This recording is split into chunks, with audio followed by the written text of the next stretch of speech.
Roadblocks, restrictions, regulations, conditions, stipulations, limitations, constraints. How do these words make you feel? Do they bring you peace and calm and joy?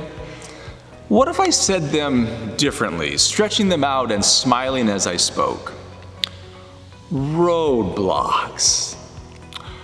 Restrictions. Does that help? Or does that just make it a little bit creepy? So, do you want these words in your life? Whether you do or not, you'll experience them. That's not the question. The question is whether you want to experience them. Personally, I don't know. I'm fine with them if they're about safety. Honestly, like I don't want surgery from someone who skipped the roadblocks and regulations of medical licensing. And I'm glad for restricted access signs if it means I won't drive into a dangerous construction zone. And I suppose even if it's inconvenient or embarrassing, I can tolerate these words when they protect me. Let me give you a good example from my childhood, which also happens to be part of the plot of the 1980s Tom Hanks movie, Big. So in 5th or 6th grade, or I don't know, somewhere around that, I went to a theme park with my friends, and we were in line for a ride, and one friend, trying to impress some girls who were with us, bragged about how scary it was, and how he'd ridden it before, and when he and his family, visited the park earlier. And so, when we got to the front, the operator, she pulled out her colorful measuring stick because we were kids and she wanted to check it, and my friend was too short. He failed the height restriction, regulation, condition, stipulation, limitation, and constraint. And she turned him away, and he had to take the walk of shame down the side of the line reserved for short kids and last-minute chicken outs. I mean, right after 10 minutes of talking big about how, brave he was for doing this thing before. Oh man, adult me, now I can appreciate the safety rule. 5th grade me saw exactly how my friend felt about roadblocks and restrictions. Not a fan. And I'm not a fan either when these words have nothing to do with safety. Too often, roadblocks, restrictions, regulations, conditions, stipulations, limitations, and constraints are built into systems by design to protect profits, not people. For example, signing up for something, a service, super easy. Canceling it, it's another story. Businesses make it easy to pay. Apple Pay, debit cards, credit cards, cash, it's all good. They'll take it quickly, but roadblocks and stipulations make refunds, cancellations, or if it's through insurance like medical paperwork, exhausting. And they count on that. It's by design. Sometimes these words exist to create status or exclusivity.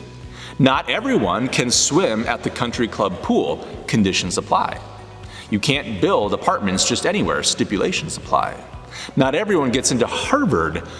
Requirements apply.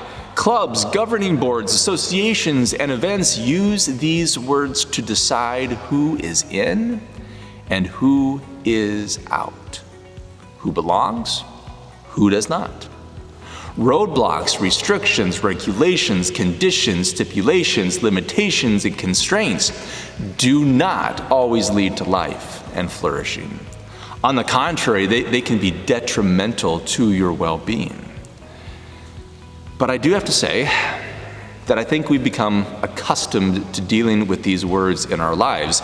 These words are woven into our culture, so it's not surprising that we import them into our faith stories. That's where 3 more words come in. It's a big word day today, so here are the 3 words that I want to add to this now. Believe, behave, belong. When I first learned about faith, the order of these was clear. First, believe. Believe all the right things about God and Jesus. You had to. It was required of you. This was the entire purpose of Sunday school and faith formation classes. You had to get the religious information correct. You had to.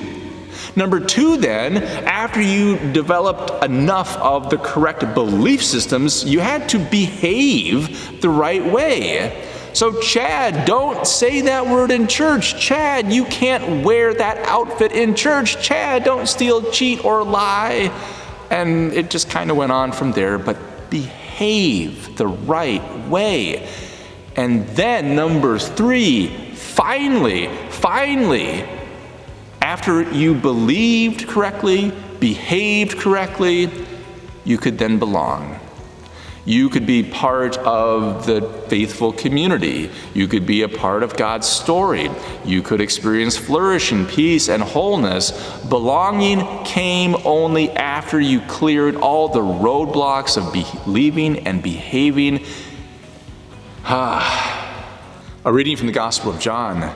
So again, Jesus said to them, "Very truly I tell you, I am the gate for the sheep. All who came before me are thieves and bandits, but the sheep did not listen to them. I am the gate. Whoever enters by me will be saved and will come in and go out and find pasture. The thief comes only to steal and kill and destroy. I came that they might have life and have it abundantly." In a world full of roadblocks, restrictions, regulations, conditions, stipulations, limitations, and constraints, Jesus, as the gate in John's Gospel, can feel like the amusement park ride all over again. You approach the gate, you get measured, and only if you pass the test are you let in to the pasture to flourish, to have peace, to receive God's love and grace. Believe, behave, then you can belong. What if I were to tell you, though, that the order that I just described is wrong? What if we carry all of the restrictive words into the story of our faith in ways that make the story reflect our world more than God's world? In John's Gospel, Jesus, the Good Shepherd, isn't screening sheep for worthiness. He's protecting them from danger. His gate is about safety, not exclusion.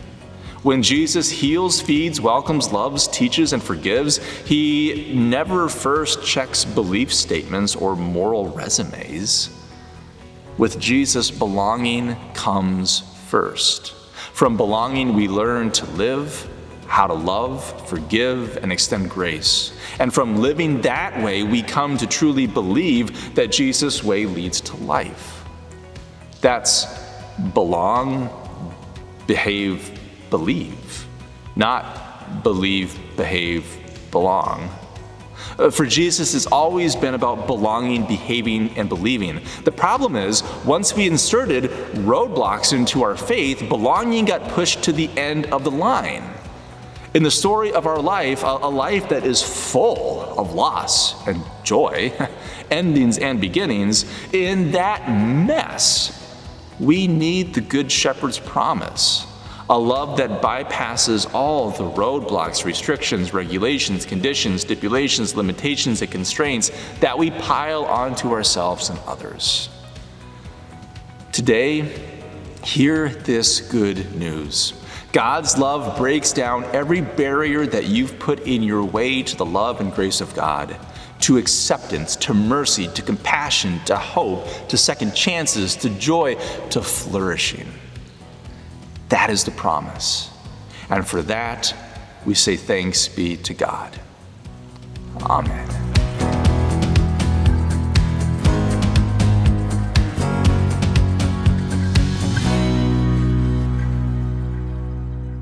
As a way of going deeper into the story of our faith and applying it more directly to your life, here are a couple of reflection questions and even a challenge for you this week. Question number 1, where in my life have I experienced belonging first? And how did that shape the way I behaved and believed afterward? Question number 2, what roadblocks, restrictions, or conditions, spiritual or otherwise, have I placed on myself or others, and what would it look like to remove them?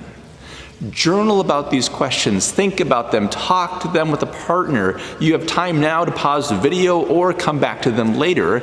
And an additional challenge for you this week to help, again, you experience the story. So the challenge is this. This week, intentionally offer unconditional belonging to one person. No prerequisites, no hoops to jump through. It could be an invitation, a listening ear, or a simple act of kindness that says you matter just as you are, but be intentional about it.